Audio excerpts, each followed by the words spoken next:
The #1 kayak fishing accessory that I use every freaking time out in the water, probably saved me around $5,000, is this guy right here, the Rogue phone tether. It's actually attached to my PFD right now, but this thing, pretty freaking sweet. Real quick, let me know in the comments below, have you ever lost your phone to the bottom of the lake? I need to know. So I've been using this phone tether for about a year now. And what I typically would do is just have my phone connected to my Propel Drive mount, and it would just be sitting right there. But I'm pulling this thing out probably 10 times a trip from my PFD, because either I'm doing some type of content creation or I'm in a tournament, which is a catch photo release tournament, where I'm using my catch board to measure that bass and upload that photo to the tournament board that is online. And if I didn't have this guy, I know it'd just be a matter of time before I sacrifice this $1,000 computer to the fish gods. So I created my list of my top 6 that I use every time, but I also posted this question across all my @Wendell fishing platforms and asked the same question: what is a kayak fishing accessory that you use every single time that you're out on the water? And I'm gonna rip through that list at the end. So let's go with my #2 on the list, which is gonna be my DIY kayak crate with rod holders. Now, yes, you can go out and buy them if you want to. That's gonna range you anywhere from $40 to up to $200, depending on the type that you get. I have been running for years. In fact, I created a bunch of videos on them. I have the ultimate kayak crate with 6 rod holders, version 1 and version 2, and I'll throw those videos in the description below. But nonetheless, this is something I use every single time. I carry 6 rods with me every time that I'm out on the water. People ask me, why do you carry 6 rods with you? And the answer is always because I can't carry more at the moment. I'm sure I can rig up where I can carry 10 or even 12, but right now 6 is that sweet spot for me. So what I love about this one is, and we can flip it up, it's a milk crate. Of course, I'm gonna put my batteries in there. The only downside is it's not waterproof, but I don't necessarily need it to be waterproof like a lot of the other options out there. It's got a bungee top, put in my hat, put my sunglasses, put my battery in there from the GoPro, putting some lure bags that I'm gonna be ripping through all throughout the day. And this thing fits my tackle, it fits everything that I need, and it's actually really inexpensive, and she is absolutely beautiful. So if you're coveting my kayak crate with rod holders, stop it.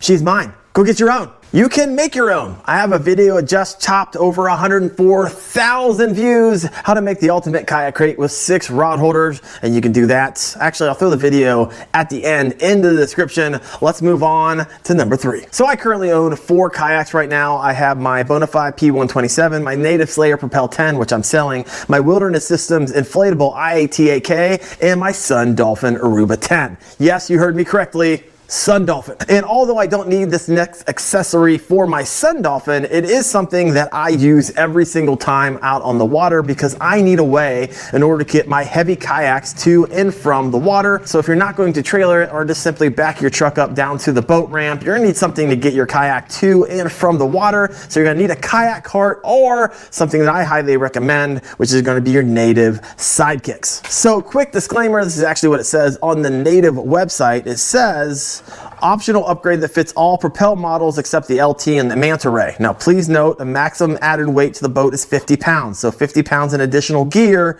is the most we recommend you carry inside the kayak while using the sidekick. Also, we don't recommend adding weight when going over rough terrain, curbs, or dropping out of the back of a pickup truck.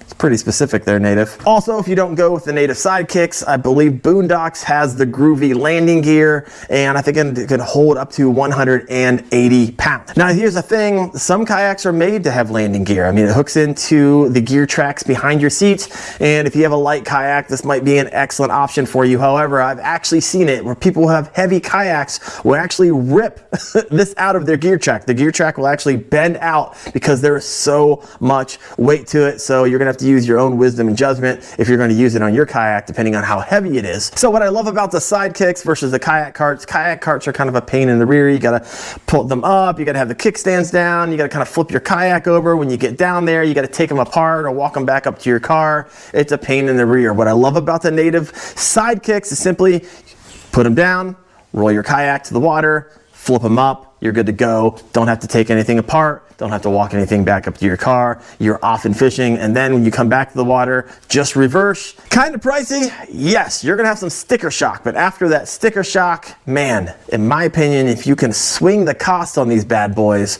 worth the investment. All right, up next, if you love catching fish, love catching big fish, especially during the summer, I'm telling you what, if you don't have a fish finder, you are at a serious disadvantage. I used to be the angler that just beat up the banks all the time, and I did fairly well in the spring and the fall when those bass are pushing up shallow to get those bait fish. However, I fish also a lot during the summer when the temperatures of that water start getting up into 80s, right? That's where they kind of get here in Ohio. I know they get hotter down south. A lot of those big bass, a lot of those fish are going to be heading out to deeper water. And if you don't have a fish finder that's going to allow you to do those structure scans, it's going to be very difficult to find them. So I run a Garmin UHD 92 SV. It has down scan and side scan. It's not FFS, but I tell you what, without it, this past month in Ohio, I put up 107.75 inches between 5 bass. Every single one of them were over 21 inches with my personal best, 7.05 pounds,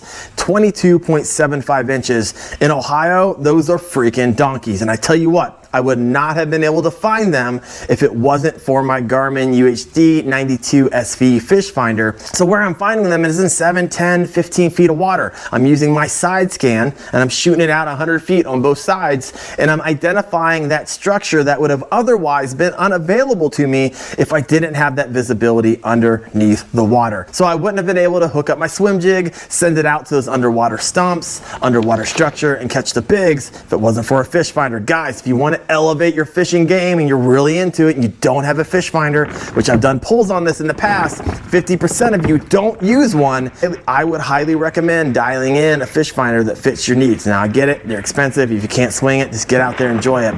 But if you really want to elevate your game and don't have one, get one. I will throw my Garmin UHD 92 SV. Actually, I'll throw it in the 93 SV because it has the inland maps in the description below. All right, let's move on to the next accessory I use every single time. So this is going to be my Yak Attack cup holder. Now this thing is awesome. I actually have 2 of them on my kayak. One holds my coffee, and a lot of times when I'm changing over lures, I won't stick them in the center console of my Bonafide because it ends up whenever I travel, they go all over the place, and sometimes they fall out through the scupper hole, which essentially I just leave the scuppers open all summer long. So I'm throwing all my lures and all my baits that I know I need to take out later, clean, rehook, put new lures, put new soft plastics on, whatever. But nonetheless, I use it every single time.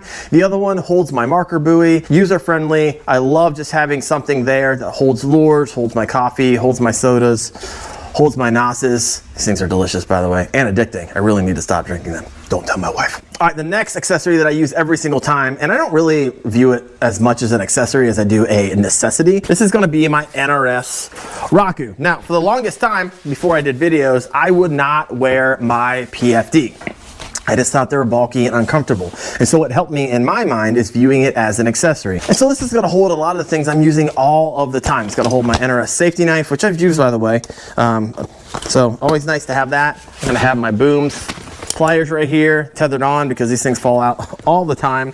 I'm gonna have my lighter, and so I'm gonna have everything in here. And then because of that, because it's actually so useful, I actually started wearing it a long time ago. So big fan of this. Now obviously I don't go out now without wearing one ever, but like I said, it's a necessity now, but it took me seeing it as an accessory to kind of get me to this point. So if you're not wearing it, start wearing it. Don't want to be reading about you in the next news article that somebody sends me about recovering bodies because people weren't wearing their PFD. Guys, I'm an excellent swimmer. I swam across Lake Michigan, right? 40 non-stop miles. I still wear one because you don't need a PFD when you can swim. You need it when you can't. And there's a lot of scenarios that could take place where you can't swim, and this thing's going to save your life. Live to fish another day. All right, moving on. So now let's see what you had to say. All right, so Mike says rod holder. I like rod holders. Before I did a lot of tournament fishing, I used to troll a lot, and so I use those rod holders for trolling. However, that is against the rules, so I don't do it as much as I used to.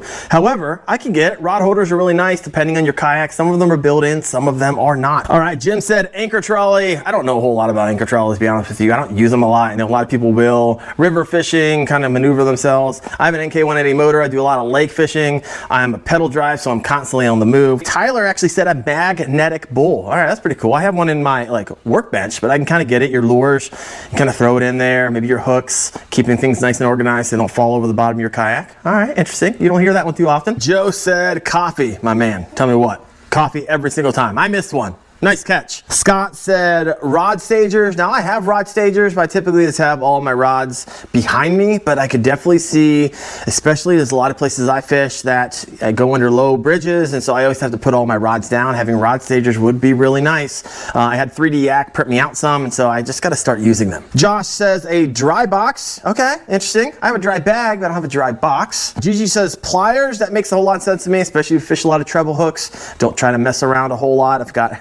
I have a video of me ripping out a treble hook because I'd like to grab the fish and kind of take them out. But having a pair of pliers, a lot more wise than what I typically do. Randy says a hat and sunglasses. Yep, missed that one too. I always have a hat on, and I always have a nice high quality pair. Right now I'm running Leech glasses, which are really, really nice. Really helps get that glare off the water, allowing you to identify the underwater structure and even fish that you otherwise would not be able to see because of that glare. Trevor said the net. I thought about putting the net in the video. I love my Yak Attack leverage net. I think it's freaking awesome. However, unfortunately, I don't always catch bass big enough to utilize my net, so that's why I didn't make it to my top 6 list. However, Trevor, I'm glad you do, brother. Get some. So let me know in the comments below, what are some accessories that you use every freaking time out on the water? I want to know. Actually, let everybody know by posting those down there. Now, for the flip side, what are some kayak fishing accessories you don't need that are overhyped and overpriced? I got my list for you. You can check that out right there. Thanks for watching, guys. I'll see you.